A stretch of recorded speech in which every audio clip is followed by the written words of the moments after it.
Eu vou falar sobre a balaiada, causa e as consequências.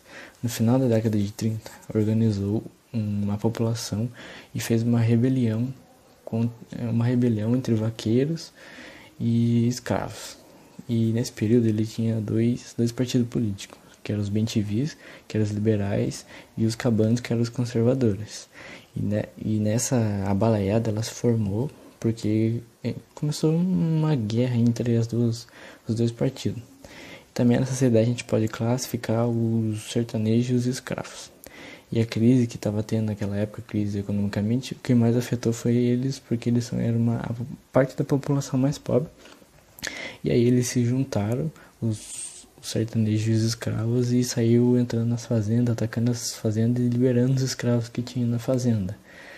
E o movimento ele foi ficando forte e os liberais entrou no meio para usar isso contra os conservadores, que eles começaram a apoiar e serviram armas, estavam dando armas para a população para continuar o confronto. Eles estavam fortalecendo com arma e a reforma ela foi se expandindo, que chegou até o Francisco, que ele ajudou a balaiada também. E o início da balaiada ocorreu no dia 3 de dezembro de 1838, quando um grupo chegou e invadiu a cadeia local e começou a libertar todos os seus companheiros, os amigos, começou a libertar todos. Agora eu vou falar sobre as consequências que, com todos esses atos, com todas essas rebeliões que estavam acontecendo, com essa guerra entre aspas que estava acontecendo, o presidente da província, que era o Luiz Alves, ele foi decretando o fim, ele foi acabando com a balaiada, que foi o fim, desfez a balaiada, que foi os 2.500 balaios. Eles se renderam e os que estavam resistindo, eles foram mortos. E lá eles diziam que as penas eram leves aos pobres e a violência, porque era um castigo exemplar, era para você aprender. E a balaiada ela vai e termina com um movimento contra a desigualdade. Eles queriam acabar com a desigualdade no país e pôr um ponto final sobre a desigualdade e querer que eles também tenham poder político e direito na sociedade. Oi, Livia, tudo bem? Eu venho falar dos participantes da balaiada. Os participantes começaram com os bem-te-vis, que eram a camada mais rica, que eram os liberais. Mas eles viram que ficou muito popular e eles recuaram e foram consolidar com o governo central. E com isso a liderança passou para o fabricante de balaio chamado Manuel Francisco dos Anjos e os irmãos vaqueiros chamado Negro e Raimundo Chagas. Com isso, o conflito ganhou muita força. Do Maranhão ele foi para o Piauí e Ceará. E o futuro Duque de Caxias teve a ordem absoluta de matar os conflituosos, só que isso ocorreu em 1841. A causa pelos conflituosos perderem foi pela falta de organização entre os militantes.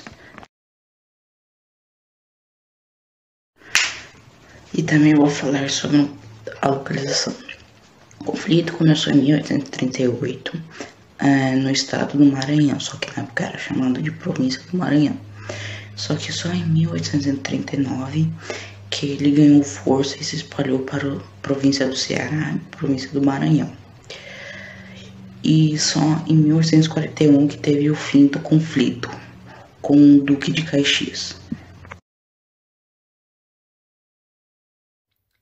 Agora eu vou falar sobre as curiosidades.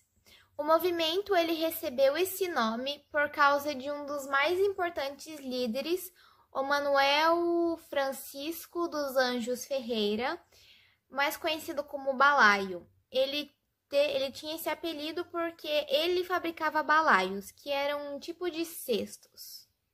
O artesão ele começou a lutar contra as autoridades provinciais depois de ter acusado o oficial Antônio Raimundo Guimarães de ter abusado sexualmente de suas filhas. Aí, após vários adeptos, os revoltosos conseguiram controlar a cidade de Caxias, que na época era um dos maiores centros comerciais. A natureza popular desse movimento, ela em muito ameaçou a estabilidade e os privilégios econômicos daqueles que detinham o poder na época. Outra curiosidade muito importante também que vale ressaltar é o Memorial da Balaiada. Ela fica no município de Caxias e é dedicado a esta rebelião. O Memorial da Balaiada é um centro educativo cultural, composto por um museu e um centro de documentação, inaugurado no dia 16 de dezembro de 2004 na cidade de Caxias, denominada de Princesa do Sertão Maranhense, e que situa-se no leste maranhense a 365 quilômetros de São Luís. O objetivo desse memorial é justamente conservar em exposição todo o material usado referente à Guerra da Balaiada e a seus personagens principais. Em especial, são 3 os líderes: o Cosme Bento das Chagas, o líder negro, Raimundo Gomes Vieira, o cara preta, e Manuel Francisco dos Anjos Ferreira, o balaio. E para isso, o museu apresenta uma sala de exposição permanente de acervo de importante caráter histórico e material arqueológico encontrado durante a prospecção realizada no quartel da Balaiada no ano de 1997. Naquela época também foi fundado um jornal com o nome de Bem-te-vis, e o objetivo era difundir esses ideais republicanos.